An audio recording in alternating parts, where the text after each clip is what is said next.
This 800-pound giant can run 35 miles an hour and has claws as long as your fingers. But believe it or not, most of the time, it's just looking for berries and moths. This is the grizzly bear, the ultimate symbol of the wild, untamed North American wilderness. It's an animal of incredible power and holds a pretty fearsome place in our imagination. But behind that legendary image is a surprisingly complex and often misunderstood creature. I'm going to show you the real reason for its famous shoulder hump, reveal the truth about what it really eats, and tell you its incredible comeback story. First, let's clear up some name confusion. Grizzly is the common name we use for the North American subspecies of the brown bear. Brown bears live all over the northern parts of the world, but the ones here in North America, especially the inland ones, we call grizzlies. Their fur often has lighter tips, giving them a grizzled look. The easiest way to spot a grizzly is that big hump on its shoulders. Now, most people think this is fat storage, like a camel's hump. It's not. That hump is a massive mound of pure muscle. This muscle powers the grizzly's front legs and gives it unbelievable digging strength. They use this power for everything: digging up tasty roots, digging out dens for winter, flipping over huge rocks to find bugs, or digging out small animals. That hump is a digging engine, and helping out are their claws. Unlike a black bear's claws, which are short and curved for climbing trees, a grizzly's claws are long, 2 to 4 inches, straighter, and built like little shovels. So they definitely look the part of a ferocious killer. But are they really out there just hunting down everything that moves? Well, mostly no. Despite their scary reputation, grizzlies are omnivores, and a huge chunk of their diet, sometimes up to 90%, is actually plants.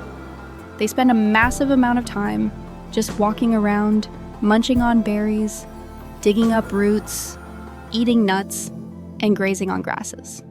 Now, they absolutely will hunt if they get the chance, especially things like elk calves, and in places like Alaska, they become master fishermen during the salmon runs. They're also really good scavengers.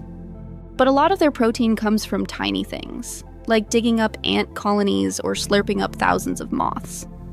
As for their reputation with people, grizzlies generally want nothing to do with us.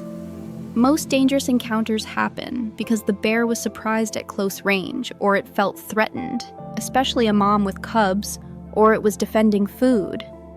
It's usually a defensive, get away from me reaction, not a you look like lunch attack. And like other bears in cold places, grizzlies have a plan for winter. They don't truly hibernate like a groundhog. They enter a state called torpor. They find or dig a den, curl up, and basically enter extreme energy saver mode. Their heart rate slows way down. They take only a few breaths per minute, but they can wake up pretty easily. For up to 7 months, they won't eat, drink, or even go to the bathroom, just living off the fat they stored up all fall. But the most important part of the grizzly story is its fight for survival. These bears used to roam all over the western half of North America.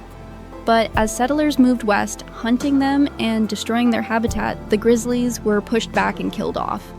By the 1970s, they had vanished from 98% of their original home in the lower 48 states. There were only a few hundred left, mostly hiding out in Yellowstone and Glacier National Parks. But then people started to act. The grizzly bear was protected under the Endangered Species Act in 1970. And over the last few decades, thanks to amazing efforts by scientists and conservation groups, the grizzly populations in those areas have slowly started to come back. It's still a fragile situation, but it's one of the great American conservation success stories. So, the grizzly bear is a true icon. It's a special kind of North American brown bear, identified by that massive muscle hump on its shoulders and its long digging claws. It mostly eats plants and berries, not just big game. It survives the winter in a light sleep called torpor. And after being nearly wiped out by humans, it's making a slow but hopeful comeback. If you want to learn about more North America's most iconic animals, make sure you subscribe.